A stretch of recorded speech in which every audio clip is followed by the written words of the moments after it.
예수 가온교회를 하나님께 세우시면서 저에게 주셨던 마음이 좀 있었어요. 저에게도 주셨던 마음인데, 우리가 다 알듯이 예수님 중심의 교회가 되고 싶고, 예수님 중심으로 어떻게 해요? 건강한 교회를 꿈꾸고 오셨잖아요. 그리고 행복한 성도가 되길 원하셨고, 그 다음 한 단계 더 나아가자고 제가 말씀드렸습니다. 매력 있는 이웃이 돼서 세상을 좀 새롭게 하는 그런 일들을 좀 감당하면 좋겠다, 그런 이야기 했는데요. 그런 방향성을 가지고 우리가 나아가는 그런 가운데 제 마음에 주셨던 건 복음이 빚어낸 삶이었어요. 여러분 개인의 삶이, 저의 삶도 그렇고 복음으로 빚어냈을 때 여러분의 삶을 통해서 변화된 인생들이 생긴다는 거, 변화가 나타난다는 거. 그래서 복음이 변화된 삶으로 세상을 복되게 하자, 우리를 축복의 통로로 삼으셨으니 그런 공동체가 되자라는 그런 마음이 있는데요. 그래서 우리가 공동체에 대한 얘기를 한 2주 정도 봤습니다. 공동체가 성장의 장이 되고 변화의 장이 되고, 또 하나님의 말씀을 한번 구현해 볼 수 있는 실험실이 되고, 함께 하나님을 알아감으로 다채로운 하나님을 경험하는 곳이 된다라고, 또 은혜를 나누는 곳이라고 이렇게 이야기했는데요. 근데 하나님께서 공동체를 세우시면서 거기까지만 하진 않았다는 거죠. 하나님 우리를 어떻게 부르셨냐? 오늘 베드로전서 2장 9절의 말씀 보니까 이렇게 되어 있습니다. 그러나 너희는 택하신 족속이요 왕같은 제사장들이다. 왕인 제사장, 그런 표현이라 할 수 있고, 거룩한 나라, 그의 소유가 된 백성이니. 택하신 족속, 왕같은 제사장, 거룩한 나라, 소유가 된 백성. 왜요? 왜 그렇게 만드셨어요? 이는 너희를 어두운 데서 불러내어 그의 기이한 빛에 들어가게 하신 이의 아름다운 덕을 선포하게 하려 하심이라. 하나님의 긍휼을 입은 자로 택하신 백성이 되고 거룩한 나라가 되고 하나님의 소유된 백성이 되고 왕같은 제사장이 된 이유는 하나님의 아름다운 덕을 증거하기 위해서, 우리를 통해 하나님이 하나님 되심을 드러내길 원하시고요, 다르게 말하면 우리가 잘 아는 전도하고 선교하는 일들을 우리에게 원하신다라는 거죠.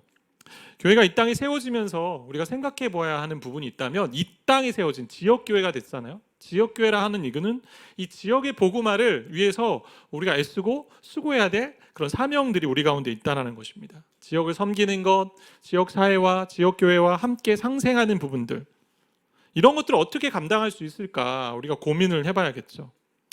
주 안에서 사랑하는 성도 여러분, 지난 한 주간 복음을 나누신 적이 있습니까? 누군가에게 복음을 전해보신 적 있습니까? 아니면 2022년 1월부터 1월 1일이 시작돼서 오늘 7월 17일까지 한 7개월여 동안 내가 누군가에게 복음을 나누고 하나님의 말씀을 전하고 뭔가 좀 도전을 주려고 했던 적이 있으십니까? 제가 갈매동에 거주하면서 여기 있는 사람들을 다시 보게 된다는 거죠. 지나가는 사람도 그렇고, 또 단골로 다니는 어떤 음식점이나 상점에 가도 이들에게 내 정체성이 하나님의 자녀고 또 목회자인데 어떻게 해야 될까? 저희가 7층이잖아요. 7층 엘리베이터를 딱 타고 누군가 탔을 때 인사하는 게 쉽지 않더라고요. 저는 아이들은 쉬운데 어디 가니 뭐 물어볼 수 있고, 공부하러 가는구나, 오늘 참 너 예쁜 옷 입었구나 할 수 있는데, 참 낯선 사람들, 다 대부분 핸드폰을 보고 있고 이런 사람들에게 인사하는 게 참 쉽지 않더라고요.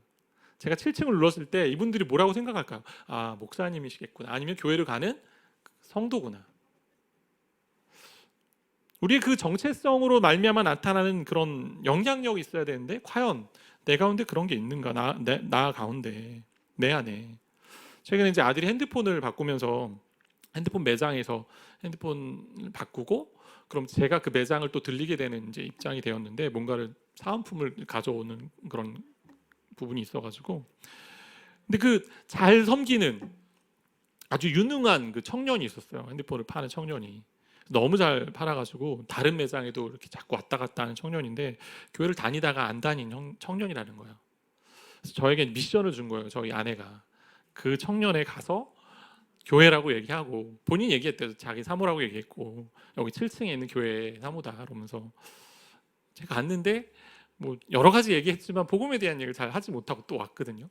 또 가야 되는데 이제 계속 가서 말씀을 나누고, 쉽지 않아요. 정말 하나님의 말씀을 나누고 전하는 것 자체가, 지나가는 아이들에게 어제 이제 여름 성경학교가 했으니까 한번 가보지 않겠니? 라고 얘기할 수 있는데, 한번 눈을 딱 지그시 감고 뜨면 사라진 아이들, 그죠? 우리가 쉽게 전하고 나누고 그래야 되는데, 이것들을 어떻게 보면 부끄러워하고 때로는 잘 하지 못하는 그런 모습들이 우리 가운데 있다라는 거죠. 오늘날 참 전도와 그 선교가 쉽지 않은 때를 살고 있습니다. 상대 가치로 살지 않아요? 절대 가치가 무너진 포스트 모던 사회에 우리가 살고 있는데, 모든 가치가 상대적이고요. 모든 관계는 마치 다 거래 관계입니다. 이 관계가. 그리고 개인의 정체성이 어때요? 주변의 상황에 따라 흔들립니다. 그래서 그렇게 외모에 많이 치중하는 거잖아요.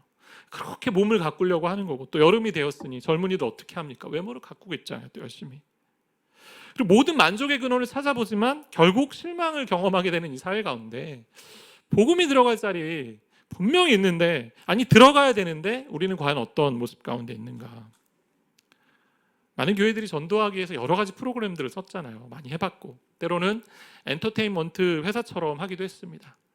뭐 이벤트를 만들기도 하고, 선물을 주기도 하고, 거창한 그런 집회도 하기도 하고, 또 고난 가운데 예수님을 만나 변화된 사람들 또 강단에 오셔서 이야기도 듣고 간증도 듣고, 그로 인해서 열매들도 있었죠. 당연히. 때로는 맞춤 전도 집회도 했습니다. 어떤 대상들 딱 거기에 맞게 4050 또래, 아니면 6070, 아니면은 뭐 IT 계열에 종사하는 사람들만 모아놓고 복음을 전하기도 하고, 의료계, 아니면 선생님들, 아주 핵심적인 그 말씀들을 그들의 눈높이에, 그들의 상황에 맞게 전하고 싶어서 여러 가지 노력을 했죠. 그렇게 해왔고, 또 노방 전도도 하고 캠퍼스 전도들도 많이 하고. 근데 오늘날 어때요? 쉽지 않아요. 전도하는 것 자체가. 이런 어려움 가운데 어떻게 복음을 전하고 어떻게 나눌 수 있을까? 우리가 어떻게 하나님의 말씀을 지역 사회 가운데, 그리고 내가 거하는 그 땅 가운데, 직장 가운데, 학교 가운데, 내 삶의 터전 가운데 어떻게 나눌 수 있을까? 우리 초대교회로 많이 돌아가자라는 얘기 많이 하잖아요. 초대교회 안에 그런 해답들을 찾아볼 수 있다는 것입니다. 초대교회가 어떻습니까? 부흥하고 흥왕했던 교회 아닙니까? 사도행전 1장에 보면 120명이 예수님이 승천하시고 나서 성령을 선물로 받기 위해 기다리라고 했을 때 함께 모여서 기도하는 그런 가운데 있었습니다. 그리고 성령 임하시면서 베드로가 그것에 대해 설교하고 많은 사람들이 회개하고 돌아왔는데 몇 명이요? 하루에 3,000명이 돌아왔어요. 오늘 2장 41절에 그 말씀이 있는데요. 그 말을 받은 사람들은 세례를 받음에 이날에 신도의 수가 3,000이나 더하더라. 120명 플러스 3,000 했으니 3,120명이 금세 모였습니다. 그리고 2장 47절의 말씀 보니까 오늘 읽었던 말씀인데요. 하나님을 찬미하며 하나님을 예배하는데 온 백성에게 칭송을 받으니 주께서 구원받는 사람을 날마다 더하게 하셨다. 매주마다 새로운 사람들이 더해지고 매주마다 모이는 거죠. 사람들이. 그리고 또 매일매일이네요. 참, 매주가 아니라. 예수 가운교회도 하나님의 은혜로 매주마다 새 가족들이 오거든요. 은혜죠. 뭐 제가 뭐 특별하게 뭐 그런 것도 아니고 하나님께서 보내시는 영혼들이고, 지난주에도 새로 오신 분 신방하고 연락하면서 참 많은 고민들 가운데 오시게 됐다고 그러더라고요. 정말 환영받고 싶고 위로받고 싶다, 그런 얘기를 하시더라고요. 여러분 잘 오셨습니다. 너무 감사하고, 또 이 가운데 정말 하나님의 은혜를 많이 체험하고 좀 경험하는 그런 시간들이 되길 바라는데요. 그래서 축복하고 응원합니다. 근데 초대교회 모습에서 특이했던 점은 뭐냐면 3,000명이 더해지는데 베드로 설교 한편으로 뭐 유능한 설교자 설교로 된 것 같이 이제 보여지지만, 그들이 전도하고 그들이 복음을 전했다라는 얘기는 하나도 없어요. 그 설교만 있지. 47절을 세 번역으로 다시 읽어보면, 세 번역 읽겠습니다. 같이 좀 읽을까요? 하나님을 찬양하였다. 그래서 그들은 모든 사람에게서 호감을 샀다. 날마다 더하여 주셨다. 호감을 샀다. 그들의 전도지가 뭐예요? 오늘 설교의 제목처럼 공동체가 천국을 드러내는 하나님의 탁월한, 강력한 전도지가 되는 겁니다. 그들이 공동체의 모습을 보니 매력을 느껴서, 호감을 느껴서 저절로 사람들이 더해지고 왔다. 그리고 하나님이 이렇게 보내셨다라고 할 수 있다라는 거죠. 그럼 매력적인 공동체의 특징이 오늘 42절부터 47절까지 나온다고 할 수 있을 것 같아요. 뭐 존 스토트 목사님 같은 경우 네 가지로 분류하기도 하는데, 뭐 예배하는 공동체, 배우는 공동체, 돌보는 공동체, 증거하는 공동체. 이 안에 저거는 보고 싶은 건 한 두 가지 정도, 한 가지인데 한 가지를 조금 옆에 이제 같이 곁들인 건데, 사랑으로 돌보는 공동체라고 볼 수 있을 것 같아요. 오늘 43절부터 47절까지 세 번역을 좀 보면, 세 번역 성경으로 보면 모든 사람에게 두려운 마음이 생겼습니다. 경건한 마음이 생긴 거죠. 사도들을 통하여 놀라운 일과 표징이 많이 일어났던 것입니다. 기적과 이적이 나타나니 놀랐겠죠. 믿는 사람은 모두 함께 지내며 모든 것을 공동으로 소유하였다. 뭐 사유재산이 아예 없었다라는 게 아니고 공산사회가 공산주의 사회처럼 그렇게 다 분배했다는 것이 아니고 일괄적으로 45절에 보니까 그들은 재산과 소유물을 팔아서 모든 사람에게 필요한 대로 나눠주었다. 그 사람들의 필요에 민감했던 공동체죠. 그리고 날마다 한 마음으로 성전에 열심히 모이고 집집이 돌아가면서 집마다 돌아가면서 빵을 떼며 순전한 마음으로 마음을 열고 오픈된 마음으로 솔직한 마음으로 기쁘게 음식을 먹고 하나님을 찬양하였다. 그래서 그들은 모든 사람에게서 호감을 샀다. 그들 가운데 있었던 이런 모습, 그러니까 믿는 사람들이 함께 소유하고 나누면서 필요한 사람을 적절하게 섬기고 도왔던 그 모습. 그래서 날마다 모였습니다. 어느 때에는 교회에서 모였고 기도하는 시간에 모였겠고 또 때로는 집집마다 돌아가면서 모이면서 식탁의 교제를 나누고 하나님을 찬양하고 그 가운데 뭐가 있었어요? 즐거움과 기쁨이 있었고 전체적으로 또 대그룹으로 모였을 때는 하나님을 경외하는 두려움들, 믿지 않는 자들이 가진 많은 사람들, 많은 사도들이 기적과 이사를 행하니 신비한 능력들을 행하니 두려워하는 것도 있었겠지만 믿는 사람들도 하나님을 경외하는 마음이 있었다라고 볼 수 있는, 그래서 대그룹으로 모였을 때 경건한 모습과 소그룹으로 모였을 때 기쁨과 즐거워하는 모습이 함께 공존했던, 그러니까 역동적으로 조화와 균형 가운데 있었던 공동체가 바로 초대교회 공동체였습니다. 근데 이런 특징을 교제하는이라고 42절은 얘기하는데, 교제가 뭐예요? 헬라어로 여러분 잘 아시는 단어예요. 코이노니아거든요. 코이노니아. 함께 공통적으로 소유한다라는 거예요. 소유와 재산을 팔아서 내 것을 남을 위해 사용하고 영적인 부분도 함께 공유하고 소유하는 거죠. 삼위 하나님의 사귐을 함께 느끼며 경험하는 그런 공동체였다라는 거. 그래서 그런 사랑과 돌봄이 있는 공동체가 바로 초대교회 공동체였다라고 오늘 말씀하고 있는 거죠. 세상이 이들에게 가장 매력을 느꼈던 것이 무엇일까요? 하나님을 전하는 사도들이 이적과 기사를 행한 것도, 능력을 행한 것도, 권능을 행한 것도 그들에게 매력을 느낀 거겠지만 경건한 두려움을 가지고, 근데 정말 그들에게 매력을 느꼈던 건 주님을 사랑할 뿐만 아니라 이웃을 사랑하고 이웃을 위해 내 것을 내어주는 그 희생하는 모습, 섬기는 모습 때문이었다라는 거. 유무상통했던 공동체였고 자기 것이라 주장하지 않고 다른 사람을 위해 나를 섬기고 내어주었던 모습들, 상호 돌보고 상호 책임 가운데 있었던 그런 모습이 그들 가운데 있었다라는 거죠. 그것이 풍겨나서 매력이 돼서 사람들을 불러 모았다라는 것입니다. 다른 사람의 유익이 나의 유익보다 더 크다는 겁니다. 여러분, 그런 공동체를 경험하신 적 있습니까? 이런 공동체 경험 많이 하셨나요? 저는 이제 신앙생활 해오면서, 목회를 해오면서 그런 공동체를 꿈꾸고 또 경험도 하고 그랬는데, 제가 이제 분당 우리 교회 오기 전에 있었던 교회, 어떻게 보면 담임 목회지를 앞두고 마지막으로 부사역자였던 그 교회였는데요.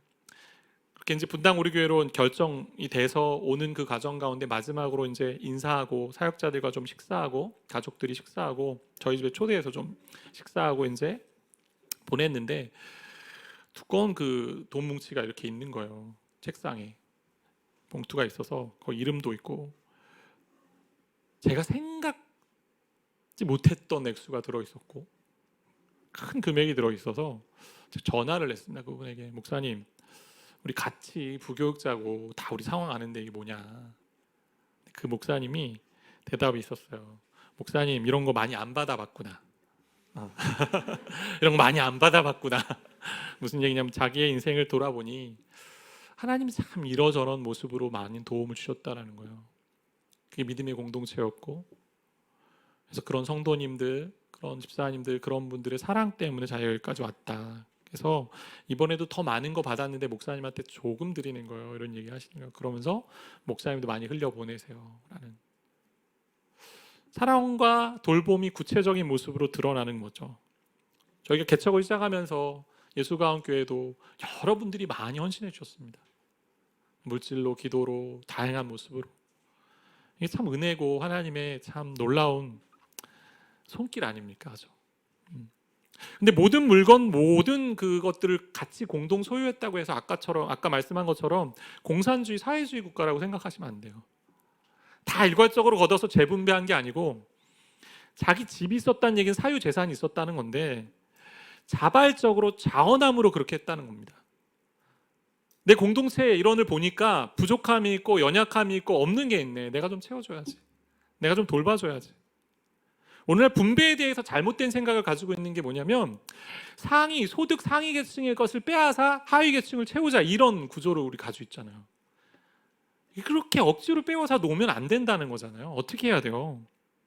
재분배는요, 자발적으로 그들이 자원하는 마음을 가지고 사회에 환원하고 헌신할 수 있도록 만들어야 되는 거예요. 사회가 구조가 그렇게 가야 되는 겁니다. 억지로 떼어서 세금을 막 불합리하고 가는 게 아니라 정말 섬길 수 있도록 그들의 마음을 움직이고 그렇게 만들어가는 거.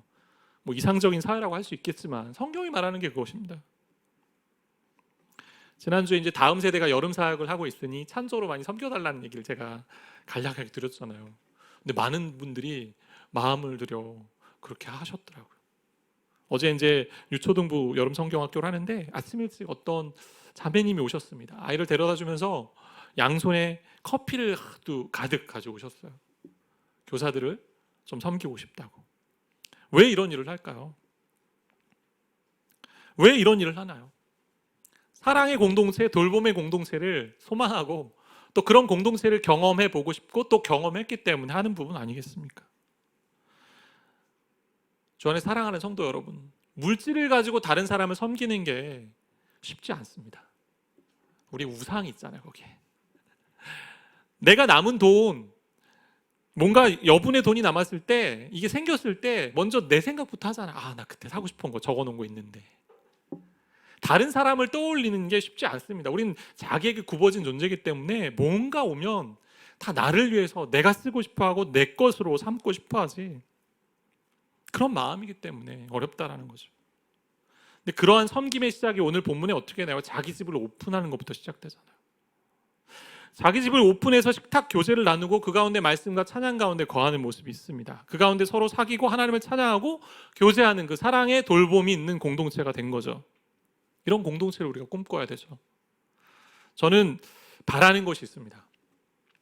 원래 다락방 소그룹 이런 모임들이 어때요? 코로나 이전에는 집집마다 돌아가면서 모였습니다. 자기 집을 오픈하고. 근데 코로나 때문에 비대면이나 혹은 교회 와서 모이거나 아니면 제3의 장소에서 모임을 많이 하잖아요. 근데 가정을 오픈한다는 게, 자기 집을 오픈한다는 게 어떤 의미가 있습니까? 다른 사람에게 내 것을 다 내어 보낸다는 얘기예요. 그리고 내가 너와 관계를 맺는 데 있어서 나는 이제 어떠한 장애물도 없어 라는 겁니다. 나는 모든 걸 솔직하게 다 내보일 수 있어. 너와 그렇게 관계를 맺고 싶어 라고 할 수 있는 거죠. 그래서 저는 꿈이 있어요. 저기 다락방도 있고 소그룹도 있는데 지역이 좀 멀리서 오시는 경우들이 많아요. 30분, 40분, 때로는 1시간. 인근 근처에 사는 사람들이 많지 않아요, 때로는. 근데 여러분 찾아내세요. 우리 집 근처에 도보로 10분, 15분 거리에 있는 성도가 있다면 그들이 한 3명씩 모여서 주중에 모임을 갖고 자발적으로 교회에서 월요일, 화요일, 금요일 모이십시오 이게 아니라 서로가 자발적으로 모임을 갖고 초대하고 가정을 초대해서 마음을 나누고 하나님을 찬양하고 그 가운데 필요한 것들을 적절하게 돌보는 그런 교회. 약간 역동적인 조화, 균형이 있는 교회가 바로 이런 부분이라는 거죠. 조직화된 교회이지만 비조직적으로 움직이는 유기적인 공동체입니다. 집집마다 돌아가면서 모이는 것을 사도들이 정해주지 않았습니다. 이번 주에는 A집 가서 모이고 이번 주에는 너희 집 가서 모이고 이게 아닙니다. 본인들이 자발적으로 집을 오픈하고 모여서 하나님을 찬양하고 말씀을 나누고 교제하고 묵상하고 기쁨과 즐거움 가운데 예배했더니 그 모습이 세상 사람들에게 너무 아름답게 보였다라는 거죠. 그리스도의 사랑이 그 가운데 있고 돌봄 가운데 하나님의 사랑이 있으니.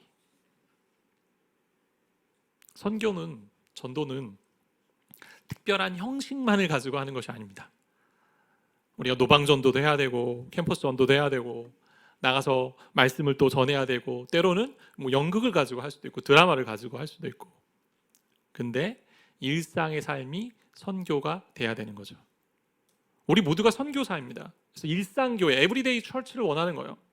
여러분이 교회에 오는 날, 그리고 어떤 예배를 드리는 날, 그리고 모임을 하는 날만 내가 하나님의 자녀고 하나님의 정체성을 가진, 하나님의 자녀의 정체성을 가진 그런 자가 아니라, 그런 선교사만으로 생각하는 것이 아니라 월요일부터 토요일까지 일상의 삶에서 여러분 스스로가 그런 교회 공동체의 일원으로 교회가 돼서 또 그런 가정이 교회의 공동체가 돼서 하나님의 사랑을 전하고 돌보는 그런 모습을 통해 매력을 느끼게 하는 그런 삶이 돼야 된다는 거죠. 그래서 저는요, 전도의 어떤 이벤트 없이, 어떤 뭐 축제, 집회 없이 사람들이 막 우리 공동체가 아름다운 모습을 보고 오는 그런 것들을 정말 꿈꿉니다. 그런 교회가 될 수 있습니다. 해보자는 거죠. 그게 어떻게 가능했을까요? 오늘 말씀 보니까 사도행전 2장 42절에 새번역 성경인데요, 같이 좀 읽겠습니다. 그들은 사도들의 가르침에 몰두하며 서로 사귀는 일과 빵을 떼는 일과 기도에 힘썼다. 한글 성경에는 기도에만 힘썼다, 오로지 기도에 힘썼다라고 되어 있지만 원래 성경을 보면 네 가지 모습에 다 힘썼다라고 되어 있고, 그 처음이 뭐냐면 사도의 가르침에 힘썼다라는 거, 몰두했다라는 거예요. 그럼 사도의 가르침이 뭘까요? 사도들의 말씀, 뭐 하나님의 말씀이라고 이제 할 수 있고, 어떤 말씀이죠? 베드로가 오늘 이 앞에 보면, 2장 앞에 보면 2장 14절부터 나오는데요, 베드로가 설교하는 장면이 나옵니다. 오순절에 성령이 임하는 이 사건을 토대로 설명을 하고 해석을 하고 말씀을 전하는데, 말씀의 핵심이 뭐예요? 너희가 죽인 예수를 하나님이 살리셨다. 십자가에 죽은 예수를 하나님이 살리셨다. 그가 승천하셨고 그를 믿는 자 누구든지 구원을 얻는다라는 얘기. 복음 아닙니까? 복음. 복음이 뭐예요? 예수가 어떤 분이신가, 그리고 예수가 무슨 일을 하셨는가잖아요.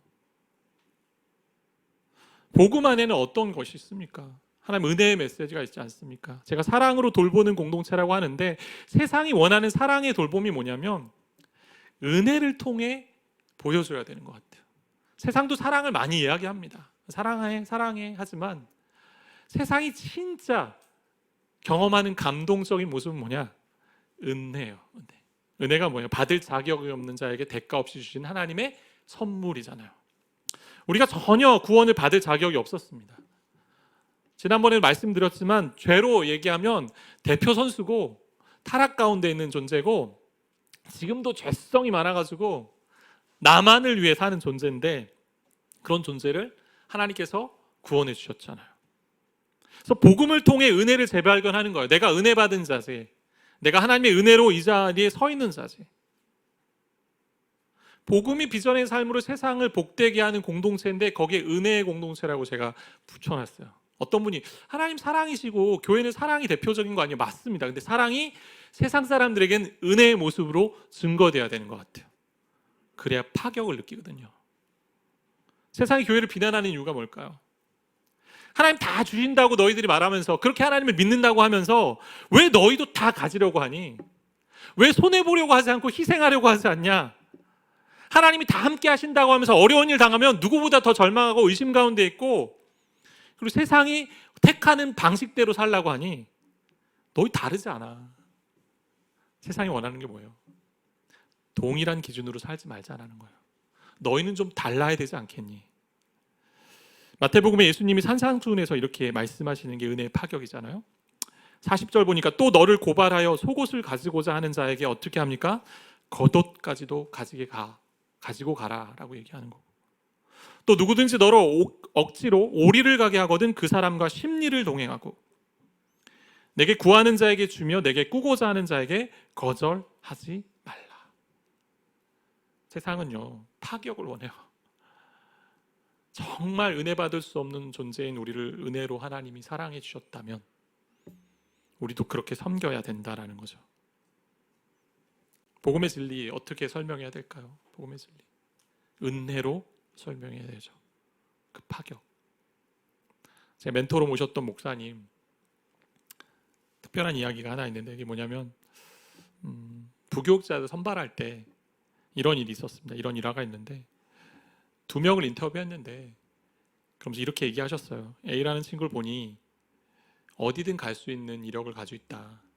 그러니 우리는 B를 뽑자. 조금 약한, 연약한 B를 뽑자. 세상이 얘기하는 게 아니잖아요. 세상 어때요? 최고로 뽑아야죠. 그리고 어떻게 합니까? 최고로 뽑아서 잘 쓰다 버리잖아요. 하나님 백성들은 어떻게 해요? 내가 CEO고, 내가 운영하는 기업을 운영한 사장이고, 내가 좀 위에 있는 중간 관리자고 그렇다면 내 밑에 있는 사람들, 함께하는 동료들이 잘 되기를 바라는 마음이 있어야 되잖아요. 성장하기를 바라는 마음이 있어야 되잖아요. 그 얘기를 듣고 저희 부교육자들 사이에 이런 이야기가 있었습니다. 아, 우리도 그렇게 뽑혔구나 그럼. 그런 건 아니겠지만 복음의 진리를 말로 전해야 됩니다. 근데 세상은 보는 것을 원합니다. 복음으로 사는 인생, 은혜로 사는 공동체. 그게 우리의 큰 전도지가 되는 거죠. 다시 복음으로 돌아가야 되는 거죠. 계속 말씀드리는 것, 복음과 이제 종교에 대한 그 부분을 계속 반복해서 얘기하는데 우리가 그렇게 가기 쉽기 때문에 자꾸 말씀을 드리는 거고 반복하는 건데요. 스스로 우린 노력해서 그렇게 베풀 수 있는, 은혜 베풀 수 있는 존재가 아니에요. 다 내가 편하고 나를 위한 존재이기 때문에 그럴 때마다 우리는 종교성으로 자꾸 갑니다. 어떻습니까? 내가 은혜를 잘 베풀면 때로는 잘한다 생각해서 교만해지죠. 근데 못할 때는 어때요? 불안에 빠지죠. 어떤 불안? 아, 내가 정말 믿음 있는 사람 맞나?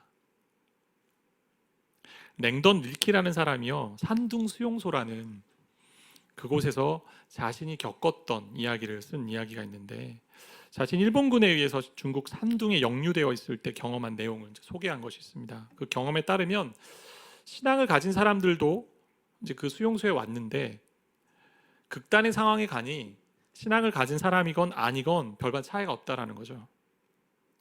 오히려 극단의 상황에 왔더니 동일하게 이기적이고 계산적이었던 사람이 신앙인이었다라고 얘기합니다.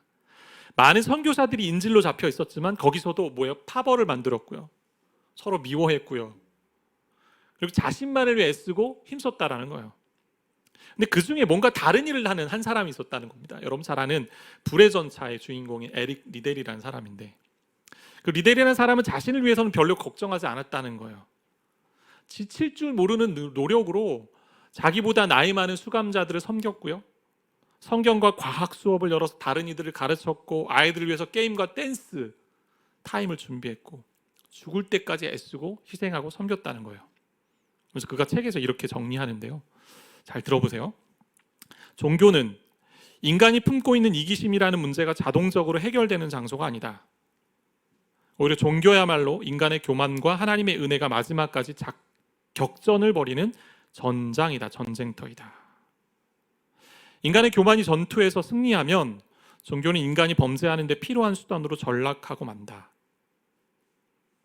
그러나 전장에서 인간의 자아가 하나님을 만나 자신의 유익을 초월하는 부르심에 항복하면 그때서야 종교는 우리 모두가 붙들고 있는 자기중심적 관심사로부터 벗어날 수 있는 길을 열어준다. 하나님의 은혜를 경험하면 내 자아를 내려놓게 된다, 이 얘기잖아요. 희생하지 말라고 해도 하나님의 은혜가 넘치기 때문에 하나님, 제가 할 수 있어요. 하나님, 해볼게요. 왜? 다른 사람의 유익이 나의 기쁨이 되기 때문에. 부부관계나 여러 관계에서 우리가 놓치지 말아야 되는 은혜의 원리는 뭐냐면 그 사람의 유익이 나의 기쁨이 되는 거예요. 자녀를 키울 때도 그렇고 여러 관계에서도. 이러한 해방은 정말로 필요하지만 상당히 드물게 일어난다. 드물게 일어나겠죠. 죄악 가운데 있는 인간들이 다 똘똘 뭉쳐있으니, 모여있으니. 근데 복음이 그것을 가능하게 한다라고 말할 수 있는 거잖아요. 복음이 무엇입니까? 자격 없는 자에게 베푸신 하나님의 은혜의 선물이 우리에게 주어졌다라는 거. 나는 한 것이 없는데, 나로서는 정말 구원받을 어떠한 조건도 없고 어떠한 능력도 없고 업적도 없는데 우리 하나님의 은혜로 나를 구원하셨지. 그러니 나도 은혜를 베풀 수 있는 존재이지. 초대교회 성도들이 어떻게 했어요? 떡을 뗐잖아요. 떡을 뗐다는 얘기는 음식을 나눴다는 얘기도 하지만, 그 얘기도 맞지만 또 하나의 이야기는 성찬을 같이 했다는 건데, 성찬. 성찬이 뭡니까? 예수님의 피와 살인 떡과 잔을 먹고 마시면서 예수님의 죽으심을 기억하는 거고, 십자가를 기억하는 거고, 부활을 기억하는 거고, 또다시 오실 예수님을 다시 묵상하는 것. 우리도 그렇게 살아야지. 결단의 자리였다라는 거잖아요. 우리가 하나님을 바라볼 때, 예수 그리스도를 바라볼 때 우리 자신을 통제하거나, 그리고 때로는 다른 사람을 두려워하거나, 때로는 어떤 것에 우리 눈을 돌리고 그것에서 막 즐거움을 찾고 뭐 기쁨을 찾으려는 그런 노력, 그리고 어떤 사람들 앞에서 자신의 존재를 입증하려고 하는 그런 노력들이 다 필요 없다라는 거죠. 왜? 하나님이 위대하시고 선하시고 영광스러우시고 은혜로우시기 때문에. 이 네 가지를 꼭 기억하십시오. 하나님 위대하십니다. 우리 인생을 우리 인생을 주관하시는 분이세요. 내 뜻대로 안 되고 내가 통제 안 된다고 불안해할 필요 없습니다. 하나님이 하십니다. 하나님 선하세요. 하나님 영광스러우신 분, 은혜로우신 분. 오늘 세상에 어떤 공동체의 매력을 느낄 것 같으세요? 돈 잘 쓰는 공동체? 인맥이 많은 공동체? 내가 운영하고 있는 그 상점을 좀 도와주는 공동체? 아니면 내가 죄 짓는 것에 대해서 좀 눈 감아주는 공동체? 세상은요, 은혜가 지배하는 공동체를 원합니다. 난 자격이 없는데 나를 이렇게 돌봐주네. 내가 잘못했는데 많이 용서해주네. 그게 세상이 원하는 매력 있는 공동체라는 거죠. 세상 감동을 원해요. 그 감동이 어디서 와요? 큰 격차에서 오잖아요. 나는 아닌데, 나는 그런 자격이 없는데 나한테 주어지는 은혜의 모습들로. 보이지 않는 하나님에 대해서 답답해하는 성도들 많잖아요. 하나님 어떻게 하셨어요? 성경에 보면 자연 만물을 통해서, 로마서에 보니까 지난번에 자연 만물을 통해서 자신을 증거하셨습니다. 자신의 영광스러운 모습, 신성, 그리고 하나님의 그 본체의 그 속성들을 다 드러내 보이셨잖아요. 창조주 하나님인 걸. 그리고 또 어떻게 하셨어요? 최종적으로 예수 그리스도를 이 땅에 보내시면서 하나님이 어떤 분이라고 보내셨잖아요. 보여주셨습니다. 근데 제3의 길을 마련하셨습니다. 그게 뭐예요? 오늘 말씀 요한일서 4장 12절 말씀 같이 읽겠습니다. 어느 때나 하나님을 본 사람이 없을 때 만일 우리가 서로 사랑하면 하나님이 우리 안에 거하시고 그의 사랑이 우리 안에 온전히 이루어집니다. 하나님 본 사람이 아무도 없는데 우리가 서로 사랑 가운데 있고 은혜 가운데 서로 교제하고 서로 돌보고 나누면 하나님 우리 안에 계시고 하나님의 사랑이 많은 사람들에게 보여진다라고 이야기합니다. 하나님 어떻게 볼 수 있어요? 은혜 가운데 사랑으로 돌보는 공동체를 통해서, 여러분을 통해 볼 수 있고, 그렇게 살고 있는 여러분을 통해, 그런 공동체를 통해 하나님이 증거되고 있다는 것입니다. 그런 공동체 함께 좀 만들 수 있을까요? 저와 여러분이 정말 하나님의 은혜 가운데 복음 앞에 서서 다른 사람을 좀 더 섬겨주고 희생하는 이것들이 기쁨이 되는, 그렇게 은혜가 흘러갈 때에 우리의 그 모습을 통해 가정이 변화되고 사회가 바뀌고 직장이 바뀌고, 그래서 많은 사람들이 당신이 믿고 있는 그 하나님 나도 좀 만나고 싶다, 아니 난 벌써 당신을 통해 봤다라는 고백이 있는, 그 열매가 있는 저와 여러분의 인생 되시길 바라고 축복합니다.